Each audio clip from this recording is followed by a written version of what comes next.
드리겠습니다. 많은 사람들이 예수의 실제에 대해서보다 예수의 외적인 것을 보고 판단하고 예수를 배척합니다. 또 교회에 대해서도 마찬가지입니다. 교회의 외적인 것만 보고 교회가 어떻다, 또 목사가 어떻다, 그래서 교회 안 나온다, 이런 사람들도 있습니다.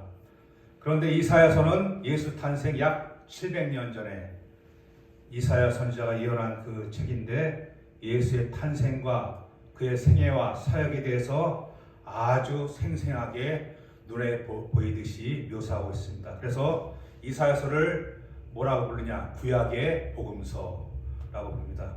예수에 대해서, 복음에 대해서, 구원에 대해서, 천국에 대해서 너무나 생생하게 기록되어 있기 때문입니다.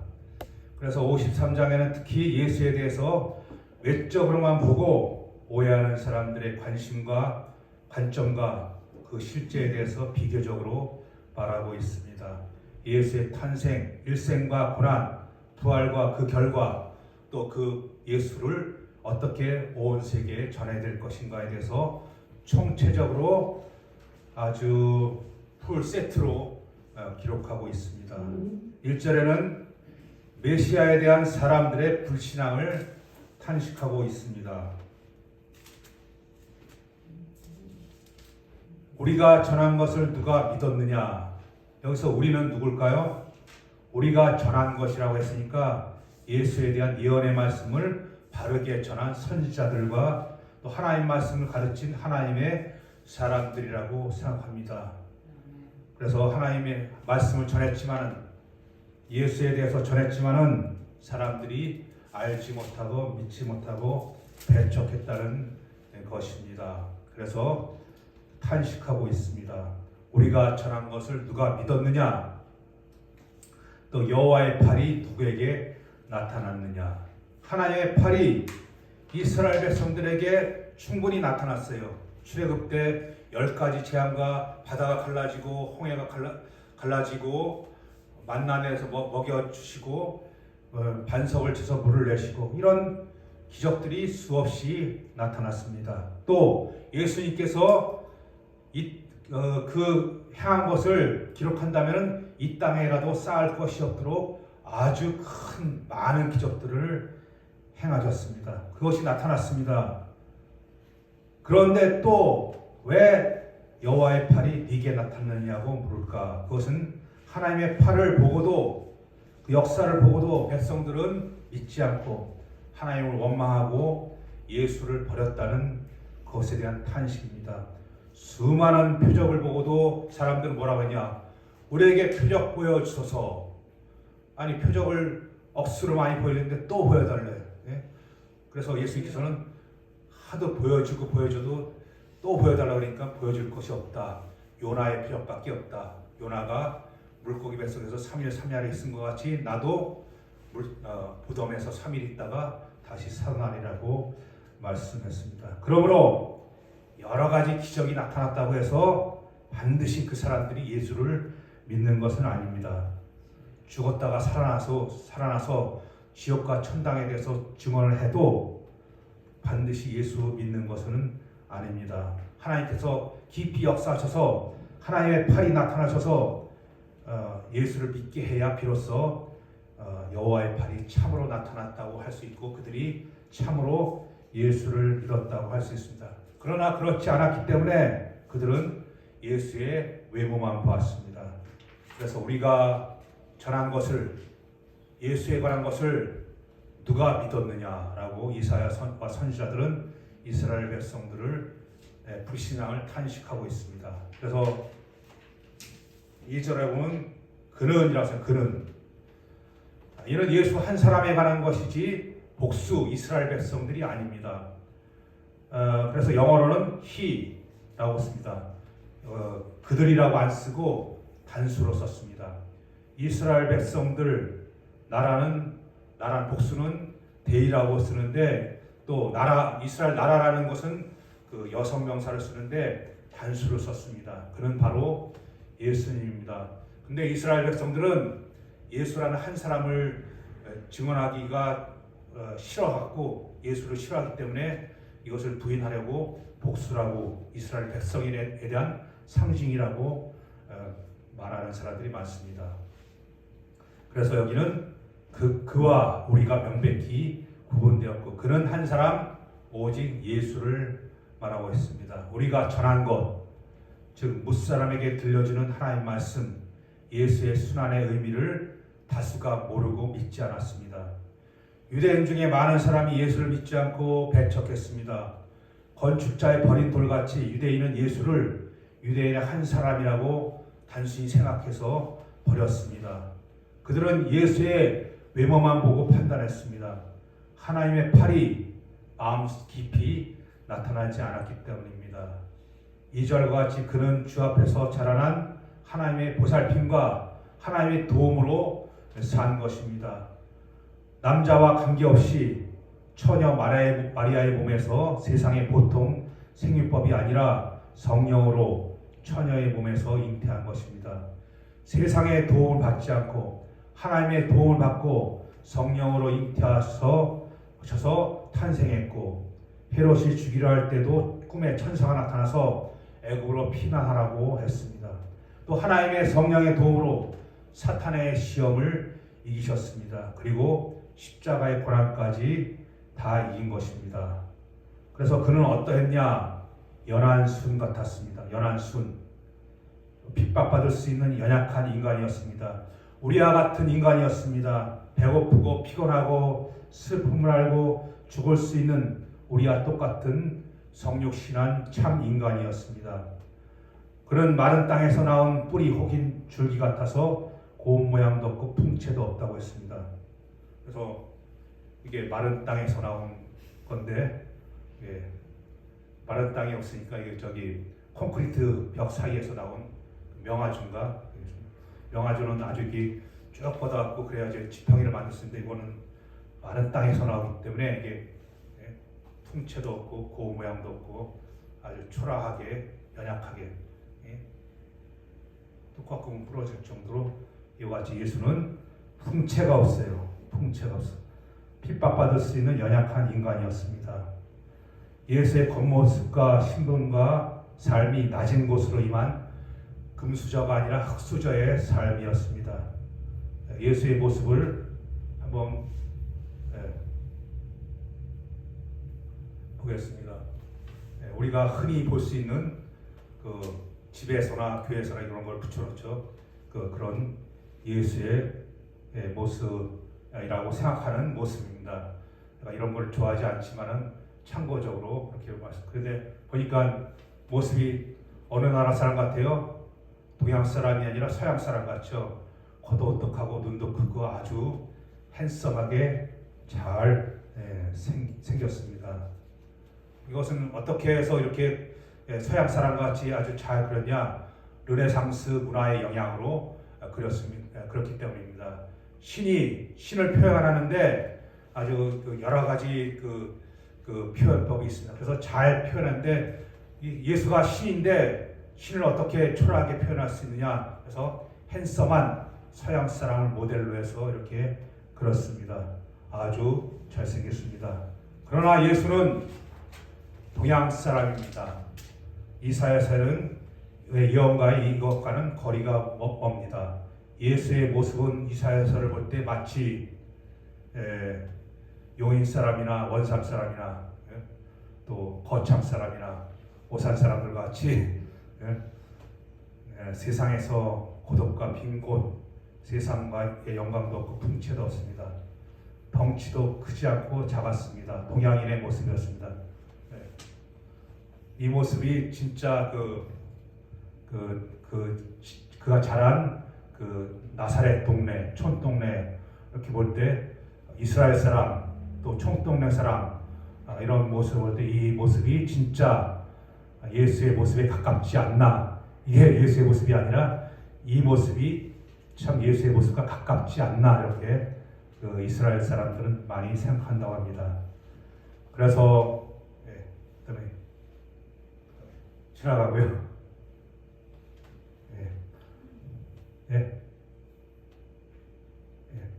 이거 지우시고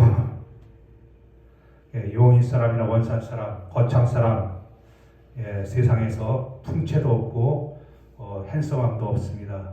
덩치도 크지 않고 작았습니다. 세상에서 저주받고 그들 대신 저주받았습니다. 그래서 이런 예수를 사람들이 믿지 않았습니다. 왜냐하면 그 외모만 보았기 때문에. 우리가 흠모할 만한 아름다운 것이 없도다. 여기서 우리는 누구나가 객관적으로 볼 때 그렇다는 것입니다. 하나님의 사람이 보기에도, 신자나 불신자가 보기에도 흠모할 만한 것이 없었습니다. 외모만이 아니라 그의 신분, 배경도 돈도 없었고 백도 없었습니다.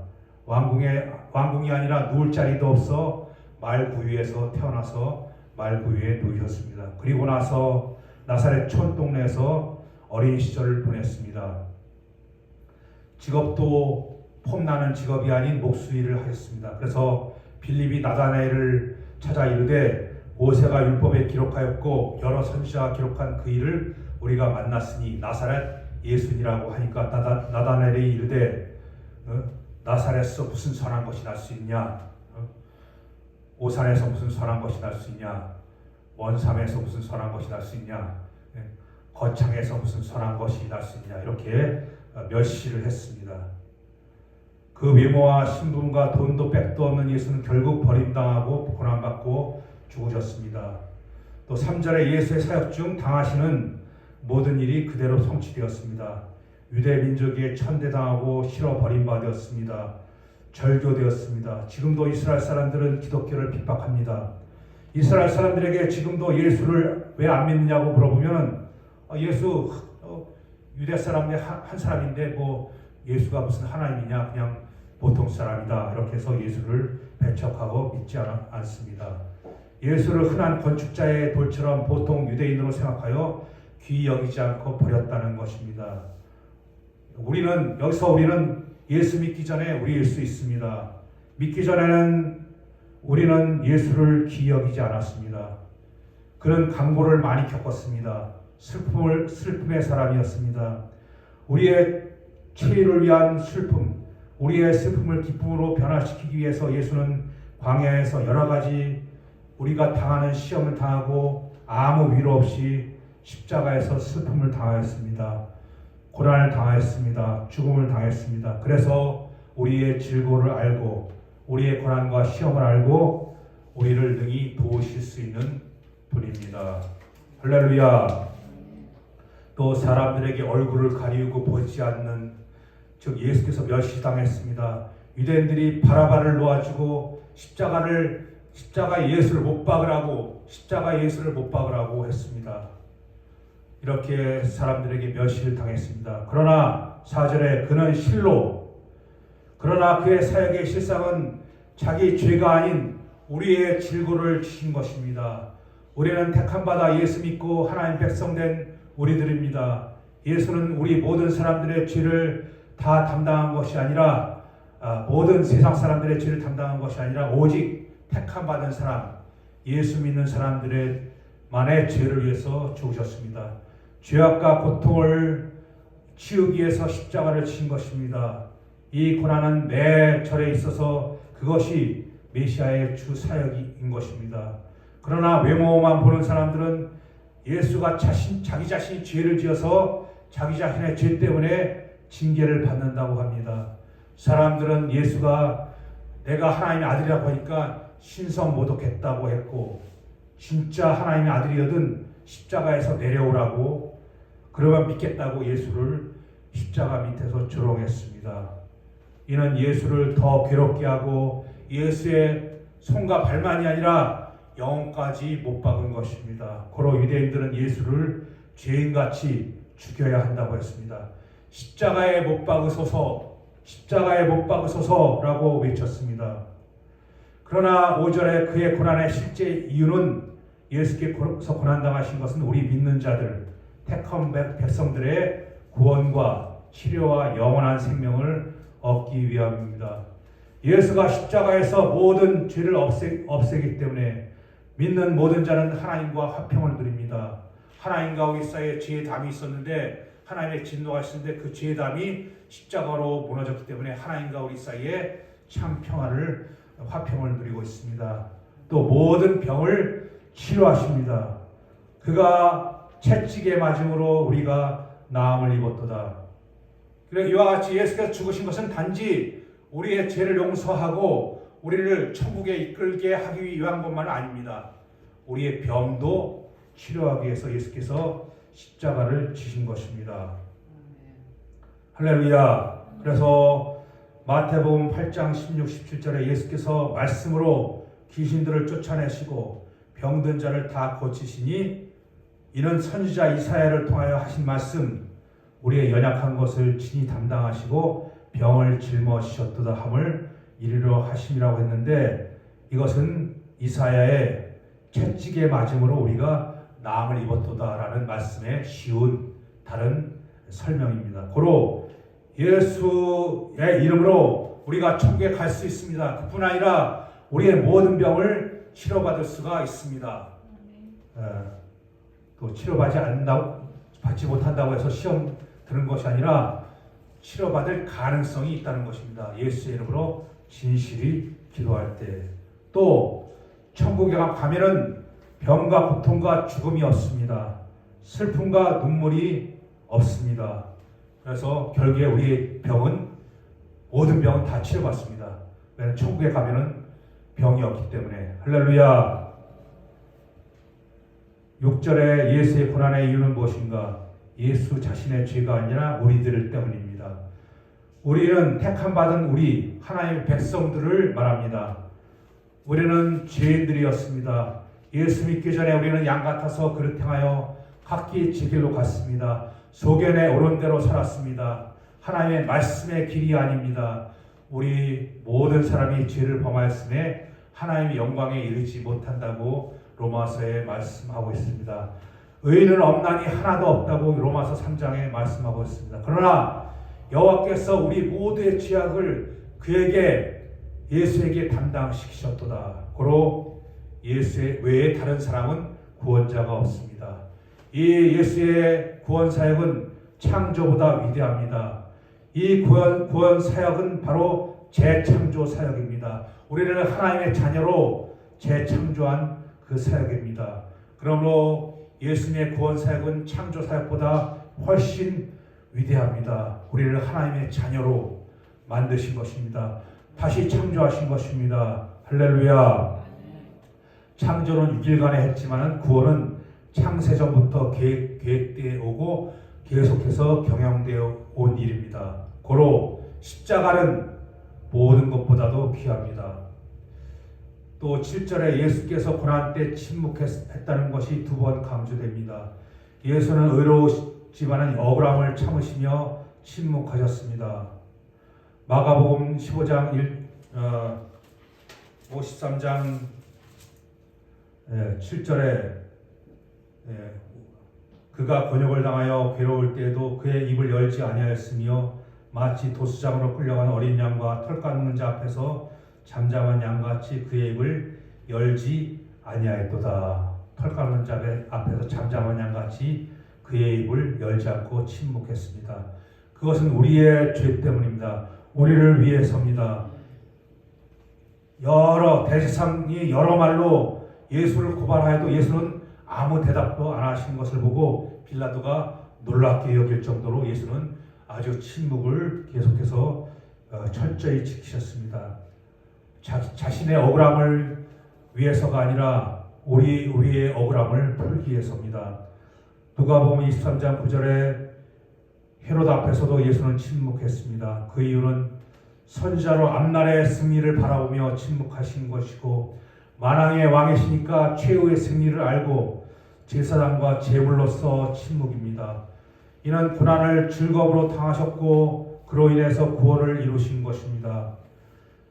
8절에 곤욕과 심문을 죄인처럼 당하고 끌려갔으니 그것도 우리를 위한 것이었습니다. 그러나 누가 그런 사람을 보고 백성의 죄 때문이라고 이해하는 사람이 있었을까요? 그 실상을 외모로만 보는 사람들은 이해하지 못했습니다. 또 9절에 그는 강포를 행치 않았습니다. 남을 해치 않았습니다. 즉 행위와 말에 죄가 없습니다. 그는 성령으로 잉태한 하나님의 아들 의인이었습니다. 그런 그의 무덤이 악인과 같이 되었습니다.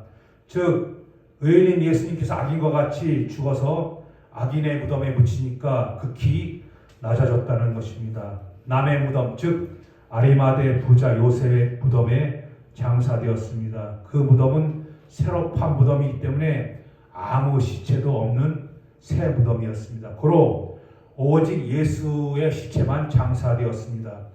오직 예수의 시체와 그 예수의 부활이 후에 확실히 증거되기 위해서 새로 판 무덤, 오직 예수만 묻힌 무덤이 되었습니다. 고로 믿는 자는 예수로 인해서 의가 됩니다. 10절, 11절에 예수의 고난과 부활의 결과는 무엇인가? 십자가, 즉 영혼의 수고, 영육간의 고난을 당했습니다. 우리의 죄를 담당하신 속건 제물로서 예수께서 바쳐진다고 했습니다. 여호와께서 그에게 상함을 받게 하시기를 원하사 질고를 당하게 하셨은즉 그의 영혼을 속건제로 드리기에 이르면 그가 그 씨를 보게 되며 그의 날은 길 것이요 또 그의 손으로 여호와께서 기뻐하시는 뜻을 성취하리로다. 그가 자기 영혼에 수고한 것을 보고 만족히 여길 것이라. 나의 의로운 종이 자기 지식으로 많은 사람을 의롭게 하며 또 그들의 죄악을 친히 담당하리로다 라고 했습니다. 예수는 십자가에 죽으심으로써 그 씨를 봅니다. 영적으로 해산의 수고를 하여 영적 자녀를 생산한다는 것입니다. 그로 예수로 인해서 믿는 자들이 많아진다는 것입니다. 그들은 예수의 영적 후손이고 영적 후손이 세상에 많아집니다. 또 그의 날이 많다고 했습니다. 그의 날이 많다. 즉 예수는 죽지 않고 부활해서 영원히 살며 그를 믿는 자도 영원히 산다는 것입니다. 그래서 하나님의 뜻을 성취한다는 것입니다. 하나님의 구원을 성취하고 하나님의 경륜 계획을 이루신다는 것입니다. 의로운 종 예수는 죄가 없이 성령으로 잉태하여 태어난 하나님의 아들로 죄가 없고 그의 모든 사역이 의로운 일이었습니다. 예수의 사역으로 많은 사람이 구원의 영적 지식을 얻어 의롭게 됩니다. 많은 사람이 예수를 믿어 하나님의 자녀가 되는 것입니다. 예수는 그것을 보고 만족히 여길 것이라고 합니다. 우리가 선교하고 우리가 전도해서 그들이 예수를 믿어 하나님의 자녀가 되면 예수님은 그 십자가에 고통당한 그 해산의 수고의 결과 한 사람의 죄인이 예수 믿고 회개하고 돌아오면 이런 양을 찾은 것 같이 기뻐하고 잔치할 만큼 기뻐하고 만족히 여길 것이라고 했습니다. 한 사람이 회개하고 돌아오면 그와 같이 기쁨이 넘친다는 것입니다. 사마리아 여자 하나가 예수를 믿고 사마리아 사람을 전도해서 그들이 다 하나님 예수께로 돌아와서 많은 사람이 예수를 믿었을 때 예수님은 배고프지만은 배고픈 것도 잊었습니다. 그래서 제자들이 먹을 것을 가져왔다니까 나는 이미 배부르다. 그래서 왜 누가 먹을 것 주셨습니까? 그러니까 예수님께서는 그 한 사람이 많은 사람이 구원받고 자기에게 돌아오는 것 그것을 맛있는 음식을 먹는 것처럼 기뻐해서 배고픈 것도 잊을 만큼 만족한다는 것입니다. 그것이 예수님의 기쁨입니다. 해산의 수고를 결과 이쁜 아이가 태어나면 고통을 잊고 또 낳을까 또 낳습니다. 또 낳을 때 또 이렇게 아기 낳을 때 힘들어. 그러다가 또 낳으면은 아주 핸섬하고 이쁘게 또 베냐민 같이 생겨.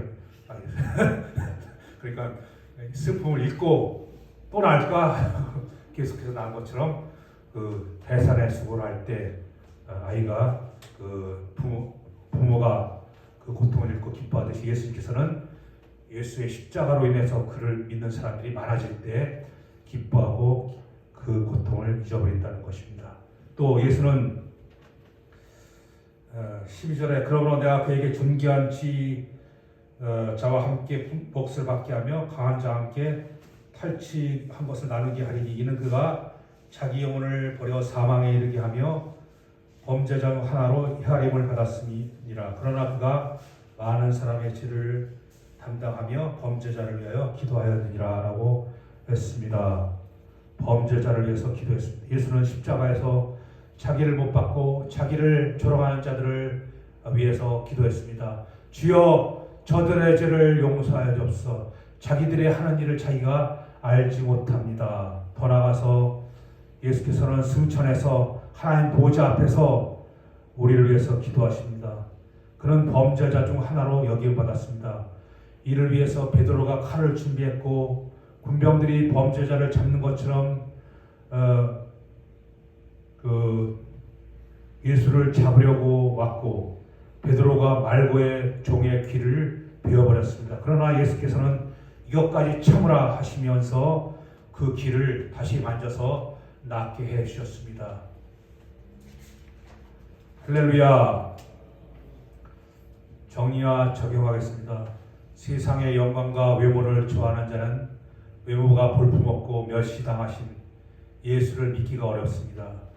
예수는 극도의 고통을 당했지만 그 의미를 아는 자가 없고 예수의 자신의 죄 때문에 징벌당한다고 사람들이 오해했습니다. 외모만 봤기 때문입니다. 하나님의 은혜가 아니면 그 예수의 십자가의 고난의 의미를 모릅니다. 죄로 인해서 멸망하는 인생은 예수로 인해서 하나님과 화목하고 영생할 수 있습니다. 예수는 침묵으로 고난의 잔을 마시고 제사장과 제물이 되셨습니다. 예수의 고난과 부자의 묘실에 들어감이 정확하게 놀랍게 이루어졌습니다. 예수는 육신만이 아니라 영도 고난당하셨습니다. 고로 영혼의 고통도 아주 컸습니다. 이 해산의 수고 결과 많은 성도가 생기므로 그 열매가 풍성합니다. 이를 위해서 우리는 믿고 전도와 선교함으로써 예수께서 그 해산의 수고를 잊고 기뻐하시는 이런 기쁨을 드리는 예수께 기쁨을 드리는 우리가 되겠습니다. 할렐루야. 기도하겠습니다.